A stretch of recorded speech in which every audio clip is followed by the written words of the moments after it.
जय हिंद। आप देख रहे हैं वतन समाचार और मैं हूं मोहम्मद अहमद। आज हम बात करेंगे national council for promotion of Urdu language के भविष्य के बारे में। National council for promotion of Urdu language यानी एनसीपीएल का भविष्य काफी अंधकार की तरफ जा रहा है, अंधकार की तरफ दिखाई दे रहा है। बीते रोज एमआईएम दिल्ली के जो अध्यक्ष हैं कलीमुल हफीज, उनके नेतृत्व में एक डेलीगेशन ने फरोग उर्दू भवन, जो national council for promotion of Urdu language का जसोला स्थित दफ्तर है, वहां का दौरा किया। दौरे के दौरान उन्होंने जो अकील हैं, डायरेक्टर हैं शेख अकील, उनसे बातचीत की। बातचीत में उन्होंने कलीमुल हफीज ने दावा किया कि कई सारी चीज़ें निकल करके सामने आई। उन्होंने कहा कि ये दुखद है कि सरकार उर्दू का भविष्य अंधकार में डाल रही है। उन्होंने कहा कि वो उर्दू जिसने देश को कौमी तराना दिया, देश को कौमी गीत दिया और सारे जहां से अच्छा हिंदुस्तां हमारा का नारा दिया, एक ऐसा तराना दिया और इनकलाब जिंदाबाद जैसे नारे दिए, आज उसी उर्दू को अंधकार की तरफ ले जाया जा रहा है, उसको अंधकार में धकेला जा रहा है।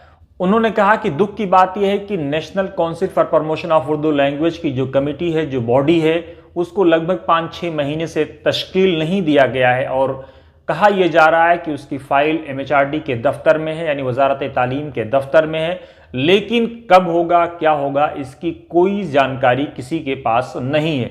उन्होंने कहा कि जिसकी वजह से दो कमेटियां, जो सब कमेटियां हैं, फाइनेंस कमेटी और एग्जीक्यूटिव बोर्ड, इनका भी गठन नहीं हुआ है और ना ही जो इंटरव्यूज हुए थे बीते दिनों रिसर्च ऑफिसर और असिस्टेंट एडिटर के, उनके बारे में कोई जानकारी है। कलीमुल हफीज ने यह भी आरोप लगाया कि national council for promotion of Urdu language यानी एनसीपीएल में कोई पब्लिकेशन ऑफिसर है। उन्होंने कहा कि 27 अगस्त 2020 को सरकार की तरफ से, वजारत तालीम की तरफ से एक अवार्ड देने का ऐलान किया गया था, उस अवार्ड की भी कोई चर्चा नहीं है।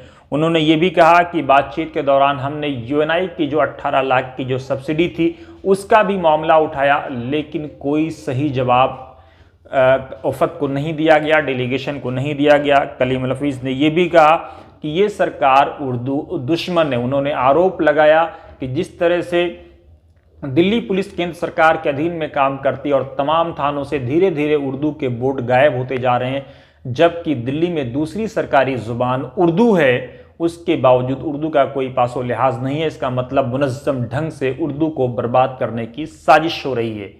कलीमुल हफीज ने और क्या कुछ कहा, हमारे संवाददाता अहमद समीर ने उनसे बातचीत की। आइए देखते हैं ये रिपोर्ट। यहाँ के डायरेक्टर डॉक्टर अकील, शेख अकील साहब से मुलाकात की और उनसे तफसीली मालूमात हासिल की।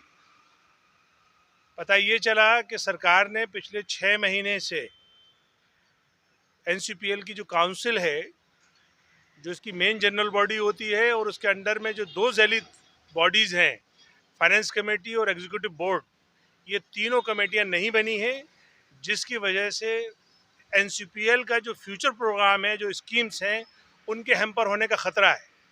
यकीनन ये सरकार की लापरवाही है। सरकार ने इन कमेटियों को ना बना करके अपने उर्दू के तई जो गैर जिम्मेदारी या बेतवज्जोही का सबूत दिया है। हमने यहाँ आके उनसे और भी सब चीज़ें जानी कि आखिर यहाँ पे पब्लिकेशन ऑफिसर क्यों नहीं है, यहाँ पे जो रिसर्च ऑफिसर और असिस्टेंट एडिटर के इंटरव्यू हुए थे, रिटन टेस्ट हुआ था, उनका आखिर अभी तक तकरीरी क्यों नहीं हुई। आखिर क्या वजह है कि जो 27 अगस्त 2020 को उस वक्त के एचआरडी मिनिस्टर निशंक पोखरियाल ने ये डिक्लेयर किया था कि हम उर्दू राइटर्स के लिए अवार्ड देंगे, अमीर Khusro award, Mirza Ghalib award, Munshi Premchand award, आखिर वो अब तक अवार्ड क्यों नहीं तय हुए। इसी तरीके से जो नए सेंटर क्यों नहीं खोले जा रहे, या जो उर्दू टीचर्स को जो तनख्वाह दी जाती है 4,000 रुपये महीना, उसको बढ़ाने का मुतालबा, इस तरह की हमने बहुत सारी बातें उनसे की। अकील साहब ने, हमने ये भी पूछा कि आखिर आपने यूएनआई को जो 18 लाख रुपए महीना आपका एमओयू था, उसे क्यों बंद कर दिया, जिसकी वजह से यूएनआई की उर्दू सर्विस बंद हो गई।